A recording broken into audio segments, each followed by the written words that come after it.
એક વખતની વાત છે કે 6 કુળના ઋષિઓ એકબીજાની સાથે વાર્તાલાપ કરતા હતા અને પોતાના જ દેવને શ્રેષ્ઠ ગણતા હતા. વાર્તાલાપ કરતા કરતા કરતા ધીરે ધીરે બધાની જે ચર્ચા છે ઉગ્ર થઈ. બધાની ચર્ચા ઉગ્ર થઈ એટલે 6 ઋષિઓ વિચાર કર્યો કે હવે આપણે આ વાતનું નિષ્કર્ષ લાવવા માટે ક્યાં જવું પડશે? તો કે હાલો હવે આપણે જઈએ બ્રહ્માજી પાસે. એટલે 6 ઋષિ બ્રહ્માજી પાસે આવીને પ્રશ્ન કરવા લાગ્યા, પ્રભુ પરમ સાધ્ય શું છે અને એ સાધ્યને પામવા માટેનું સાધન કયું છે તથા એ સાધ્યને પામવા માટે સાધક કેવો હોવો જોઈએ? આ 3 પ્રશ્ન કર્યા. બ્રહ્માજી કહેવા લાગ્યા, એષ દેવો મહાદેવ સર્વજ્ઞો જગદીશ્વર અયમ તુ પરયા ભક્ત્યા દૃશ્યન્તે નાન્યથા ક્વચિત. પરમ સાધ્ય બીજું કોઈ નહીં પરંતુ અયમ દેવો મહાદેવ, એ મહાદેવ જ પરમ સાધ્ય છે. અને મહાદેવને પ્રસન્ન કરવા માટે યથા યોગ્ય ઉપાયો કરવા જોઈએ. અથમ કિમ પરમં સાધ્યમ, એ સાધ્ય શું છે? કઈ રીતે મહાદેવને પ્રસન્ન કરવા?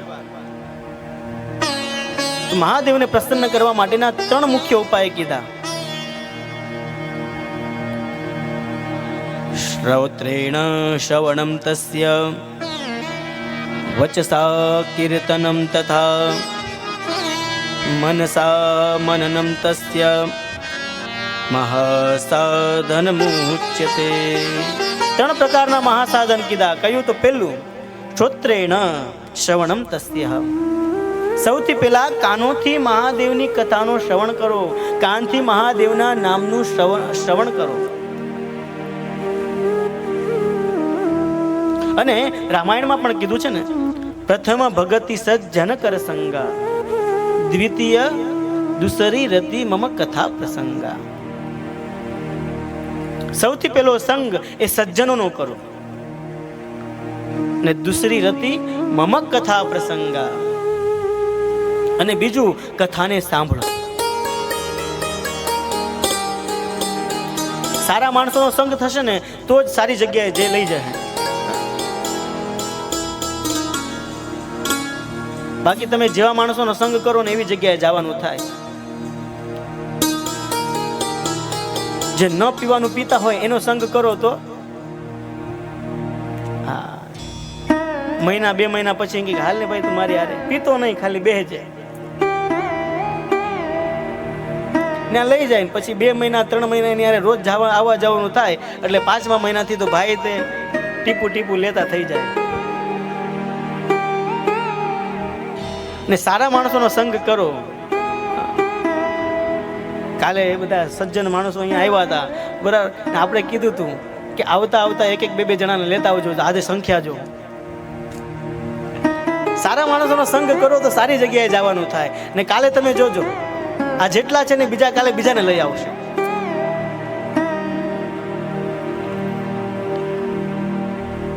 તો શ્રોત્રેણ શ્રવણમ, સૌથી પહેલા કાનથી સાંભળો.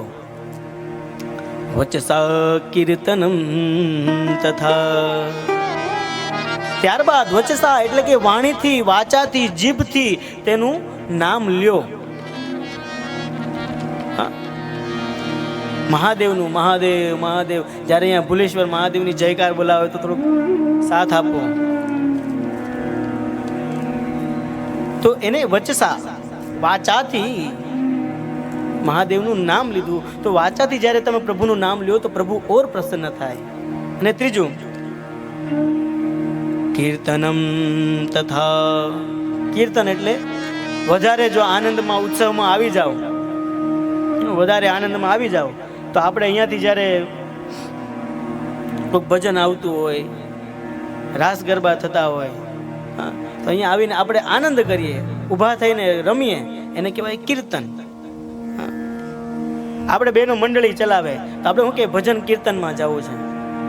ભજન કીર્તનમાં ભજન તો કરે, સાથે સાથે કીર્તન. ત્યાં બેનો સારા ગરબા કરે. અમારે ઉર્મિલાબેન અમારા ગામની અંદર શિવશક્તિ એ જે એમની આનંદનો ગરબો જો એ બાજુ અમારે કોઈ ચાલુ કર્યો હોય તો મારે ઉર્મિલાબેન. બાકી અમારે પેલા કોઈ આનંદના ગરબા કરતું નહોતું, પણ અત્યારે ત્યાં જ્યોત જે પ્રગટ કરીએ છે ને આનંદના ગરબા, તો મારે ઉર્મિલાબેન. તો ઊભા થઈ અને એ કીર્તન કરવું, નાચ ગાન કરવું, અને એ નાચ ગાનથી મહાદેવ ઓર પ્રસન્ન થાય છે. શ્રોતવ્ય કીર્તિતવ્યસ્ય મંતવ્યશ્ચ મહેશ્વરઃ. અને મનન કરવું. મનન કરવું એટલે એના શાસ્ત્રીજીએ વ્યાસજીએ જે કંઈ કથા કીધી હોય એ ઘરે જઈને એની એ કથા પોતાના મનના અંદર મનન થાય, ચિંતન થતું રહે કે આજે તો શાસ્ત્રીજીએ આવું બહુ સરસ કીધું હતું, આજે તો આવી સરસ વાત કરી હતી. એ જે યાદ કરવું એને કહેવાય મનન. પણ આમાંથી મનન કોઈ કરતા જ નહીં હોય. ને આજના જમાનામાં સૌથી મોટી વાત એ છે કે મનન કરતા નથી ને એટલે મન ઠેકાણે રહેતું નથી. મનન કરો તો મન ઠેકાણે રહે.